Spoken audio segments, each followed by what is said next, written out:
বিকেলে বাজার করে ফিরে এসে দেখি ঘরের আলো নেই।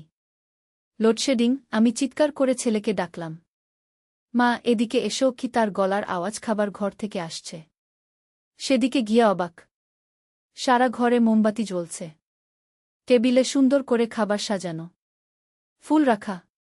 কি ব্যাপার? আজ কি দিন? আমি হেরে গিয়ে বললাম। কোনো বিশেষ দিন না গিয়ে আমার হাত ধরে চেয়ারে বসাল। আমি শুধু তোমার জন্য কিছু স্পেশাল করতে চেয়েছি।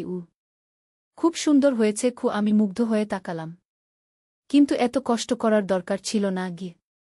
এটা কষ্ট না মা। ইসে আমার উল্টো দিকে বসল। এটা ভালোবাসা। একজন স্বামী তার স্ত্রীর জন্য যা করে গিয়ে। স্বামী স্ত্রী? আমি তাকে প্রশ্ন করে তাকালাম।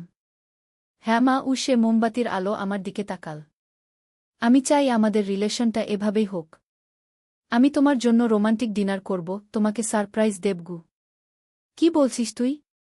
মা, আমি তোমাকে ভালোবাসি। আমি চাই তুমি আমার স্ত্রী হও। কি মোমবাতির শিখা কাঁপছিল, আর আমার হৃদয়ও। দেখো আমরা কতই না সুন্দর দেখাচ্ছি একসাথে। কি তার চোখে মোমের আলো প্রতিফলিত হচ্ছিল। এই গল্পটি সম্পূর্ণ শুনলে আপনাদের পানি অটোমেটিক বের হয়ে যাবে। যত দ্রুত সম্ভব হাতের কাছে টিস্যু নিয়ে বসে পড়ো। বিছানার চাদর যেন নষ্ট না হয় সেটা সম্পূর্ণ খেয়াল রাখার অনুরোধ জানিয়ে গল্পটি এখন শুরু করব।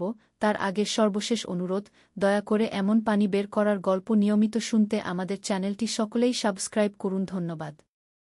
হ্যালো বন্ধুরা, আমার নাম মিন্তি দাস। আমার বয়স ৪৪ বছর। আমার স্বামীর নাম রবিন দাস, বয়স ৪৬ বছর। আমাদের ২ সন্তান, ঋতিক আর প্রিয়া। ঋতিক ২১ বছর বয়সী, ইউনিভার্সিটিতে পড়ে। প্রিয়া ১৪ বছর বয়সী, স্কুলে যায়। মা, তুমি কি ভাবছ? ঋতিক আমার মুখের দিকে তাকিয়ে বলল। আমি তার কথায় চমকে উঠলাম। কিছু বুঝে উঠতে পারছিলাম না। আমার নিজের ছেলে আমার সাথে এভাবে কথা বলছে। তুই কি বলছিস? আমি তোর মা গু। আমি জানি মা গু। সে আমার হাত নীল। কিন্তু দেখো বাবা কতদিন ঘরে নেই।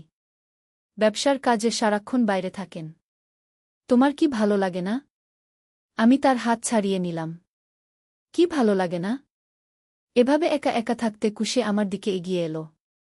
আমি দেখি তুমি সারাক্ষণ কাজ করো। নিজের জন্য কোনো সময় নেই, কোনো আনন্দ নেই গু। আমার আনন্দ তোদের মধ্যেই গু। আমি বললাম।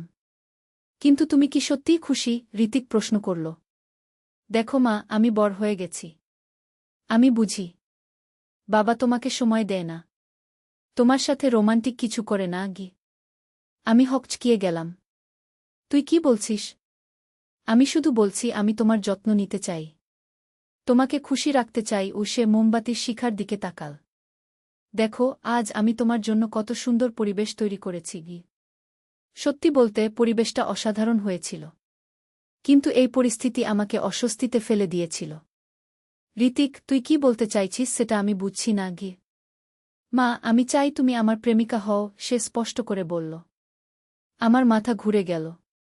কি? হ্যাঁ মা,